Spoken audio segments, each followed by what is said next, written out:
Hey, so I'll continue on the topic of marine protected area, but moving on to the management of them, specifically the legislation and the ecosystems. So MPAs are really important for nature conservation, as well as the human side of maritime businesses, etc.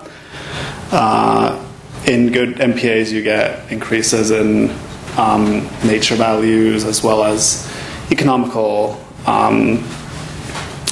strength for the related communities, as well as in the outside area of the actual MPAs.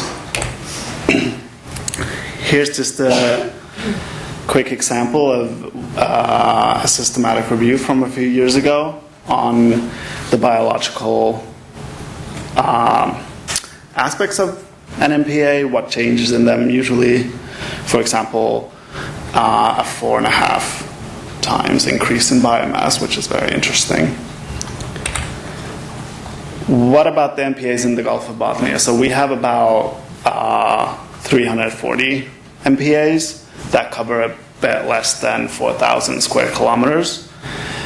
That might sound like a lot, but the thing is, in Finland, we have a lot of different types of MPAs. So we have, for example, HELCOM MPAs, we have Natura 2000 sites, private reserve national parks, and they're actually all overlapping, they're on top of each other.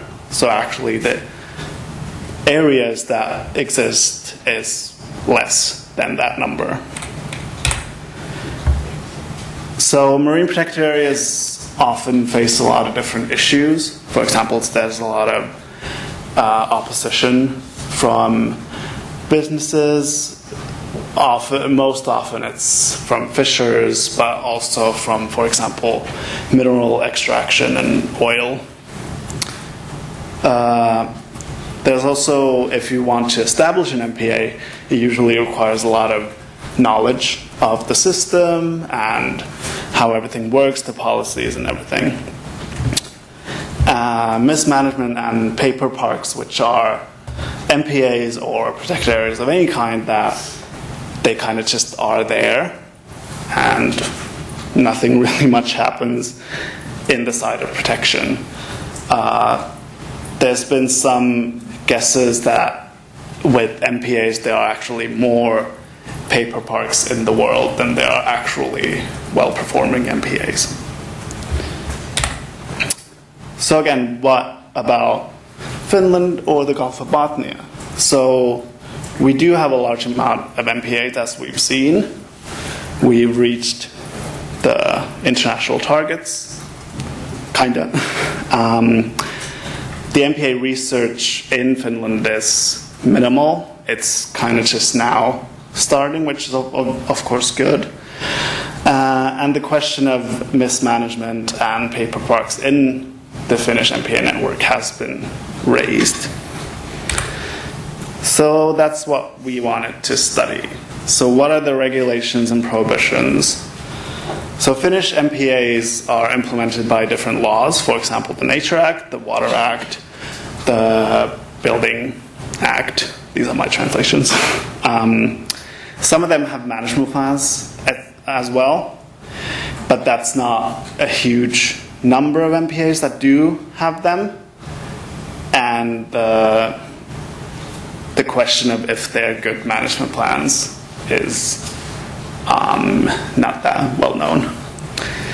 And of course, with the different legislations, you have different activities that are regulated and prohibited in different ways. So how is the conservation done in Finnish MPAs? So what is allowed, what's regulated, what's prohibited? Because that's, at the end of the day, that's how we classify MPAs, is how much or how or what do they prohibit or regulate. So what is the goal of protection? That needs to be known to assess how well the conservation is done. What threatens the specific underwater ecosystems of the specific MPAs? And what is the connection between the MPA management and the goals of the protection? So basically, are Finnish MPAs protecting what they aim to protect? So We did this by cataloging the habitats of the Natura 2000 sites. Natura 2000 sites because there's the data about them is simply the easiest and most accessible. So the habitats in the Finnish MPAs are inlet space, sandbanks, reefs, lagoons, and estuaries. And they're defined by various geological and biological features. So, of course, with different habitats, you get different kind of threats. So, for example, if you have estuaries, they are, according to expert opinion, threatened by construction, water traffic, fishing, and tourism, just to name a few. But if you have a lagoon, that is threatened by contaminant pollution, construction, and fishing. So, of course, if you're protecting a lagoon, you should focus on different human activities versus you're protecting an estuary or a sandbank. So what is actually prohibited in the MPAs? So we analyzed the different legislations. So we have the Nature Act, the Building Act, and the Water Act. And we looked at what they say actually about the human activities. So we classified them into either allowed, regulated, or prohibited. And here you can see what they actually say about those activities. But you have to keep in mind that a lot of these activities, there's not much information on them either from the legislation point of view or from the habitat point of view. So, do the actual threats in the MPAs and what the legislation say, do they connect? Is the management in place the correct one? So here you can see, this is just a snapshot of the Gulf of Bothnia. You can see these are the MPAs that are threatened by fishing, any type of fishing. Here are the MPAs that where the management regulates fishing in one way or another. So, looks pretty good. Here are the MPAs, again, same ones, that are threatened by input of contaminant pollution. Here are the MPAs that prohibit the input of contaminant pollution. And here are the MPAs where the legislation allows the input of contaminant pollution.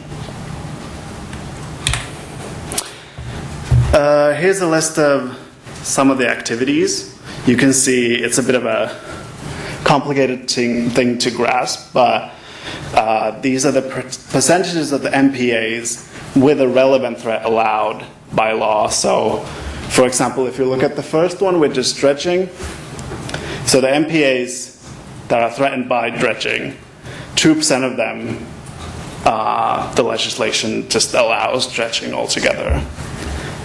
And for example, the tourism and recreation is, of course, a worrying one, as well as the input of nutrients and pollution.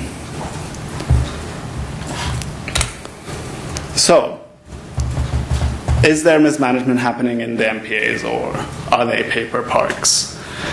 There are obviously gaps in the management, planning, and design of the Finnish MPA networks. Obviously, this was just a part of those things.